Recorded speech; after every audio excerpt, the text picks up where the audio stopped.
कैसे हैं आप सब? आई होप सब बहुत अच्छे होंगे, सबकी पढ़ाई भी और लाइफ भी आई होप सो काफी अमेजिंग चल रही होगी। मैं हूँ आपकी अपनी Khushboo ma'am, biology educator at rank plus, और आज मेरे प्यारे सारे बच्चों के लिए, स्पेशली हमारे 10th ग्रेडर्स के स्टूडेंट्स के लिए लेकर के आई हूँ मैं ये सेशन, जिसमें बहुत सारे बच्चों को ये कंफ्यूजन रहता है कि मैम हमें बायो के आंसर्स लिखने कैसे हैं, बायो के आंसर्स हम रट नहीं पाते हैं, उनको फ्रेम कैसे करना है, लिखना कैसे है। तो आज के इस सेशन में वो हर एक चीज मैं आपको बताने वाली हूँ जो आपको अपने माइंड में रखनी है अपने बायो के आंसर्स लिखते टाइम। तो मेक श्योर जरूर करना कि आप इस पूरे एंटायर सेशन को स्टार्ट से लेकर एंड तक जरूर देख रहे हो, ठीक है? तो let's get started with the very first thing. देखो बच्चों, बहुत कॉमन चीज है, दैट इज साइंटिफिक टर्मिनोलॉजीज। देखो बच्चों, अपने वर्ड्स में आपको आंसर लिखना है, लेकिन आपको जनरल टर्म्स नहीं यूज करने। You should know the scientific terminologies जो आपके बायो में प्रेजेंट है। जैसे कि मैं हेरिडिटी चैप्टर की बात करूं तो आपको पता होना चाहिए कि होमोजाइगस वर्ड का मीनिंग क्या होता है, होमोजाइगस वर्ड आपको कहाँ यूज करना है, डोमिनेंट वर्ड आपको कहाँ पे यूज करना है, अलील वर्ड आपको कहाँ पे यूज करना है, जीन कहाँ यूज करना है, न्यूट्रिशन कहाँ यूज करना है, एरोबिक एंड एनारोबिक रेस्पिरेशन का वर्ड कहाँ यूज करना है। तो बेसिकली आपको अपने वर्ड्स में आंसर लिखने हैं, लेकिन किसका यूज करके? साइंटिफिक टर्म्स का यूज करके। बिना साइंटिफिक टर्मिनोलॉजीज के अगर आप अपने आंसर्स को लिखोगे तो कहीं ना कहीं वो ज्यादा अट्रैक्टिव नहीं लगते हैं, और कहीं ना कहीं आपको मार्क्स फुल मिलने के चांसेस भी खत्म हो जाते हैं। तो देखो, लास्ट में आपको मैं एक बहुत इंपॉर्टेंट सी चीज भी दिखाऊंगी इसी एक सेशन के अंदर, जिसको देख करके आपको आइडिया मिल जाएगा कि आपको एक्चुअली में अपने बायो के आंसर्स कैसे लिखने हैं, ठीक है? नेक्स्ट, ये चीज आपको हर एक टीचर बताती होगी, that is right in pointers. बच्चों, पॉइंटर्स में लिखने होंगे आपको बायो के आंसर ABCD या 1 2 3 4 के फॉर्मेट में। ऐसा मैं इसलिए बोल रही हूं क्योंकि आपके बोर्ड्स में स्टेप वाइज मार्किंग होती है। स्टेप वाइज मार्किंग मतलब हर एक आंसर के स्टेप्स के मार्क्स आपको मिलते हैं, कि एग्जाम्पल्स के मार्क्स आपको मिलेंगे, आपने क्या क्या उसमें मेंशन किया है, क्या क्या वर्डिंग्स लिखी हैं, क्या क्या पॉइंटर्स लिखे हैं। अगर वो आपके 3 मार्क्स का क्वेश्चन है तो आपने प्रॉपर 3 पॉइंट्स या 4 पॉइंट्स मेंशन किए, तो हर एक पॉइंट्स के आपको एक एक मार्क्स मिल करके बाइफर्केशन के साथ आपको मार्क्स मिलेंगे। वहीं आपका मार्क्स डिडक्ट हो जाएगा अगर आपने 3 मार्क्स के आंसर में सिर्फ 2 पॉइंट्स ही मेंशन किए हैं।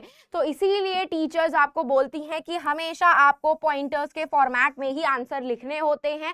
क्यों? क्योंकि आपके स्टेप वाइज मार्किंग्स मिलती हैं आपको बोर्ड्स के एग्जाम में, और मार्किंग स्कीम पे इस चीज में आपको फोकस करना है। मार्किंग स्कीम का मतलब ये है कि आपका वो आंसर 2 मार्क्स का है या 3 मार्क्स का है या 1 मार्क्स का है या 4 या 5 मार्क्स का है।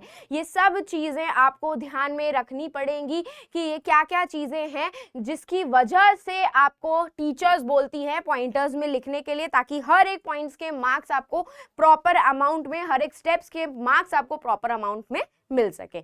नेक्स्ट जो बात आपको ध्यान में रखनी है, दैट इज मेंशन एग्जांपल्स। बच्चों, बायो का जो सब्जेक्ट है, it's all about diagrams, it's all about examples.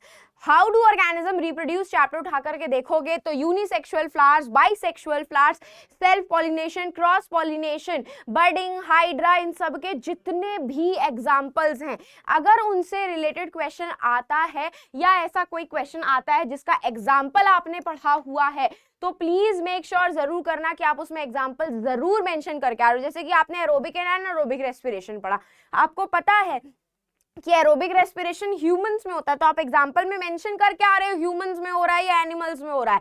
उसके बाद एनारोबिक रेस्पिरेशन आपको पता है बैक्टीरिया या यीस्ट में होता है, तो आप मेंशन करके आ रहे हो कि बैक्टीरिया एंड यीस्ट में होता है आपका एनारोबिक रेस्पिरेशन। तो एग्जांपल्स आपको अच्छे मार्क्स दिलाने में हेल्प करता है। तो बच्चों, जब भी आप अपने आंसर्स लिखो, अगर आपको उससे रिलेटेड एग्जाम्पल पता है तो आपको जरूर से जरूर मेंशन करके आने हैं आपको एग्जाम्पल सारे के सारे। इसीलिए मैं आपको बोलती रहती हूँ कि एग्जाम्पल्स को अच्छे से पढ़ करके जाइए एग्जाम के ऊपर। एग्जाम्पल्स के ऊपर डायरेक्ट क्वेश्चन भी आता है, एंड साथ साथ में वो एग्जाम्पल्स अगर एग्जाम में आप मेंशन करके आओगे तो आपको मार्क्स डेफिनेटली अच्छे मिलते हैं, ठीक है? नेक्स्ट मैं अगर आपकी बात करूंगी तो that is right functions and processes systematically. Systematically का मीनिंग समझ में आया? सिस्टमैटिकली का मीनिंग समझ में आया? नहीं समझ में आया ना बच्चों? देखो, न्यूट्रिशन का प्रोसेस आपने पढ़ा है, डाइजेशन का प्रोसेस पढ़ा है, तो इसको आपको प्रॉपर हेडिंग डाल करके या चार्ट्स की मदद से या ब्लॉक डायग्राम की हेल्प से लिखना पड़ेगा। आप अगर ब्लॉक डायग्राम के हेल्प से या चार्ट की हेल्प से ये सारे प्रोसेसेस को लिख करके आओगे, जैसे कि आपका एरोबिक एंड एनारोबिक रेस्पिरेशन का जो वो फ्लोर चार्ट बना हुआ है आपके एनसीईआरटी की बुक में, अगर आप वो मेंशन करके आओगे ना, जब भी वो आपसे पूछेगा what are the 3 different ways जिससे ग्लूकोज का ब्रेकडाउन होता है या रेस्पिरेशन का प्रोसेस परफॉर्म होता है, तो अगर आप वो पूरा फ्लो चार्ट बना करके आओगे ना सिस्टमैटिकली, रादर देन उसमें इतना बड़ा सा पैराग्राफ लिखने की जगह, तो मैं आपको डेफिनेटली बता रही हूं, अगर आपका वो 3 मार्क्स का है तो मजाल है टीचर आपके उस 3 मार्क्स में से आधा नंबर भी काट ले आपका। तो लाइफ प्रोसेसेस के जितने भी प्रोसेसेस हैं, अगर आप उसको प्रॉपर सिस्टमैटिक तरीके से मेंशन करके आओगे, कीवर्ड्स को हाईलाइट करोगे, उसमें एग्जांपल्स मेंशन करोगे, वहां पे डायग्राम की जरूरत है तो डायग्राम बना करके आ रहे हो, वहां पे जरूरत है आपको फ्लो चार्ट बनाने की, फ्लो चार्ट बना रहे हो, तो मैं डेफिनेटली आपको बता रही हूं, कोई नहीं रोक सकता आपको फुल ऑन फुल मार्क्स देने में। रिफ्लेक्स आर्क की बात करूं तो रिफ्लेक्स आर्क को सिस्टमैटिकली आपको बताना है कि सबसे पहले सेंसरी न्यूरॉन आती है, उसको एरो लगा करके आपने मेंशन किया, तो दिस इज द सिस्टमैटिक तरीका जिससे आप अपने आंसर्स एग्जाम में लिख करके आते हो। This is the best thing you can do, और यही चीज आपको अच्छे मार्क्स दिलाती है। तो प्लीज मेक श्योर जरूर करना, वो लाइफ प्रोसेसेस के प्रोसेसेस हो, किसी का फंक्शन हो, किसी का पाथवे हो, वो सब आप प्रॉपर ब्लॉक डायग्राम में बना करके आ रहे हो, लिख करके आ रहे हो, लेबलिंग करके आ रहे हो, उससे आपके मार्क्स डेफिनेटली अच्छे होंगे ही होंगे। Next, this is the point which is one of the most important thing, जिससे आपको डेफिनेटली आज के इस सेशन में आइडिया मिल जाएगा कि आपको बायो के आंसर्स डेफिनेटली लिखने कैसे हैं। तो बच्चों कुछ नहीं करना है आपने, मैंने क्या बोला, go through the model answer sheet. किसकी मॉडल आंसर शीट भाई? तो कुछ नहीं करना, जाना है कहां पे, आपको जाना है गूगल पे। गूगल पे डालो cbse.nic.in। क्या डालना है? इसका कीबोर्ड नहीं खुल रहा, वाई वाई?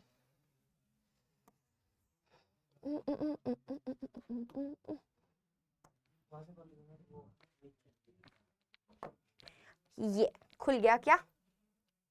अरे खुल गया, cbse.nic.in है ना, तो ये डाल दिया हमने cbse.nic.in।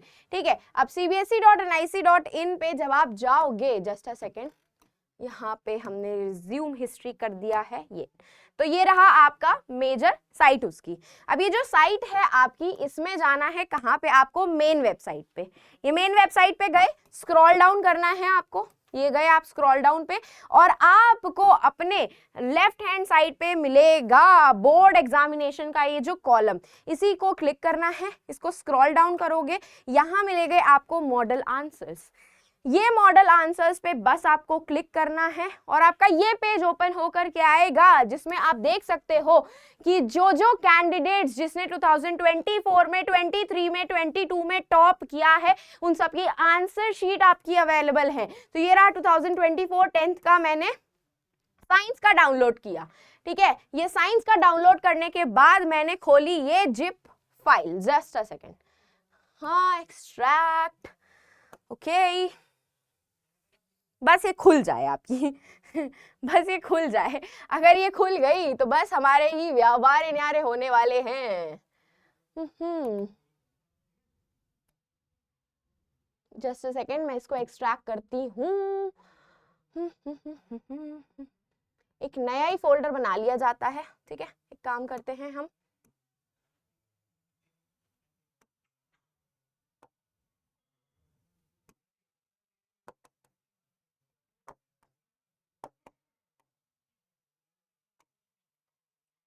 ठीक है, तो हमने ये डाउनलोड कर लिया, जिप फाइल है, एक्सट्रैक्ट कर लेना आप लोग सब लोग। ठीक है, डाउनलोड सेक्शन में जाऊंगी, डाउनलोड सेक्शन में ही मुझे ये मिल जाएगा। ये रहा, देखो भाई, ये मैंने पूरी पीडीएफ खोल ली। इस पीडीएफ को मैं अगर खोलूंगी,